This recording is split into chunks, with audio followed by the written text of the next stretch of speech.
I went on a Mormon mission and I married my companion. Some people have wanted to know what the strictest rules were, what the rules were like, and there is like one specific set of rules that all missionaries live by, and that is found in what they call the White Handbook. It's just this small little book, little white book, that has all of the basic missionary guidelines and rules that you have to live by. It's a lot about how you should look clean and put together, and you should take care of your body, always remaining with your companion unless you're in the bathroom. I mean, it's a whole book, so like there's a lot of little rules. On top of the White Handbook, mission presidents are also allowed to come up with any mission rules that are applied to their missionaries, and that really depends on the mission president, things that he deems necessary, and it also depends on how missionaries behave, because obviously, like, rules aren't put in place unless somebody requires them to be. So if a mission president has specific feelings about things, then he can institute his own sets of rules. In my mission, for example, sisters weren't allowed to wear really bright colored nail polish. We couldn't wear really big earrings or lots of jewelry. We couldn't wear thick headbands for some reason. And these actually weren't our mission president, but his wife that had the rules for the sisters. She really just emphasized wanting to not draw attention to ourselves. We also had a rule we couldn't wear open-toed shoes. So I know in some missions, missionaries can wear sandal type shoes, and we could not. Our toes had to be covered. I figured it might just be easier for me to read off what some of the personal grooming standards the church has for missionaries, just right from the church website. Follow healthy grooming standards to show respect for your body, the Lord, and others, including the following. Be neat and clean. Bathe, brush your teeth, wash your face, and use deodorant daily. Wash your hands regularly, especially before preparing food and after using the toilet. Wear sunscreen. Wash your hair frequently. Choose a neat, conservative hairstyle that is easy to maintain and does not draw attention. Hair color should look natural. If you decide to color your hair, consider the time, cost, and impact on your missionary activities. Elders should always be clean-shaven. Sideburns should reach no lower than the middle of the ear. For sisters, nail polish and makeup are optional. When worn, they should be subtle in color and style. They even give little picture examples of some options for the boys' haircuts. And then same with the sisters, the hairstyles and colors. As for clothing, your clothing should be professional style that is consistent with your missionary purpose and sacred calling as a disciple of Jesus Christ. This includes practicing principles of orderliness, cleanliness, reverence, and dignity. That's a quote. Always wear your name badge, whether you are wearing missionary attire or more casual clothing, unless otherwise instructed by your mission president. Your clothing should fit well, not be too tight or too loose, not be transparent, revealing, or distracting in any way. It should cover your shoulders, be clean and in good repair, be free of wrinkles, be durable, easy to care for, and suitable for your mission's climate, and be easy to pack and fit in luggage.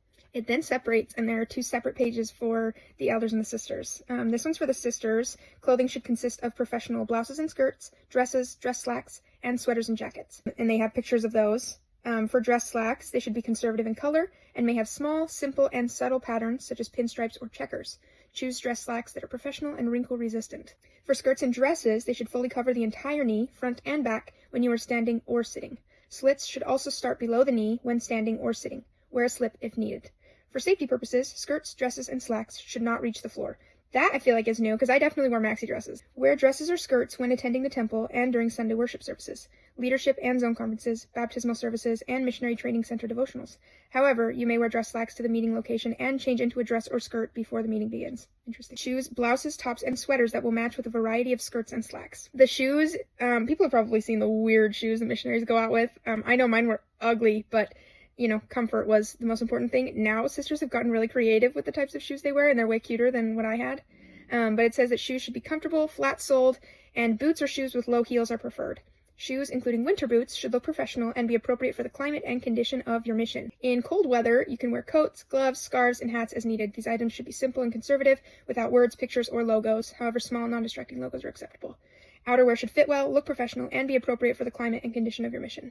Hats and gloves should not be worn indoors. Casual and exercise. Casual clothing and shoes are appropriate for activities such as service or exercise. Casual clothing should always be appropriate for the situation, fit well, and be comfortable. For example, avoid clothing that is too tight or distracting, or that has holes, words, pictures, or logos not consistent with your calling as a missionary.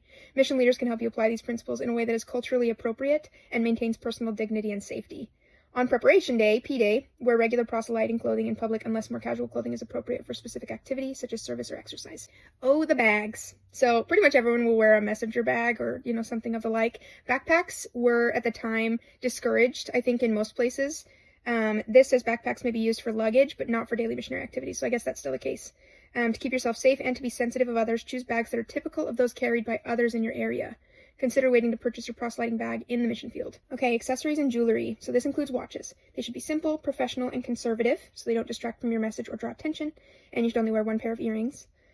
You can wear hats to provide protection from the sun. They should have at least a 3-inch surrounding brim. Avoid hats that are brightly colored, too casual, or distracting from your message. Baseball, cowboy, bucket, newsboy, and fedora hats are not acceptable. That's interesting. You may also wear simple and conservative sunglasses to provide protection from the sun. Remove sunglasses when speaking with others. Do not wear sunglasses with bright colored rims or mirrored lenses. Do not wear hats or sunglasses indoors. I talked about like the sisters' grooming standards. There are also grooming standards for the elders. Elders, there is a pretty decently strict requirement for like their haircuts, for example. They are not supposed to have hair that goes past their ears. Their haircuts are meant to be, kept short and clean. And they're not allowed to have facial hair, so they have to shave. I was very much expecting the elders section to be shorter, but it looks like it's just as long. Clothing should consist of professional suits, if normally worn in the mission, dress slacks, white collared button-up shirts, ties, conservative belts with small belt buckles, and jackets or sweaters. Ties and socks should be simple in color and design and should not distract others from your message. Ties and tie pins or bars should be conservative in size. They should not contain pictures or characters or show any political or country affiliation. Bow ties or string bolo ties are not appropriate. Lapel pins should not be worn. The shoes and outerwear information is the same for the elders as it was for the sisters. And then, same thing with the casual and exercise. On P days, if you're doing exercise or service or anything like that out in public, you can be wearing those clothing options, but still have your name tag on. For accessories and jewelry, the hats are the same thing. They're really not supposed to wear any other jewelry except a watch. And they can wear sunglasses the same as the sisters. Our mission president actually really stressed the importance of, giving us the rules and letting us do with them what we would. And if we felt that we were still in line with his rules and with God, his expectations of us, things like that, then, he trusted us to make good decisions. That was something I loved about my mission president, is he did trust us to, a decent extent to make decisions based on what he expected of us and what God expected of us. That's pretty much the missionary grooming basics.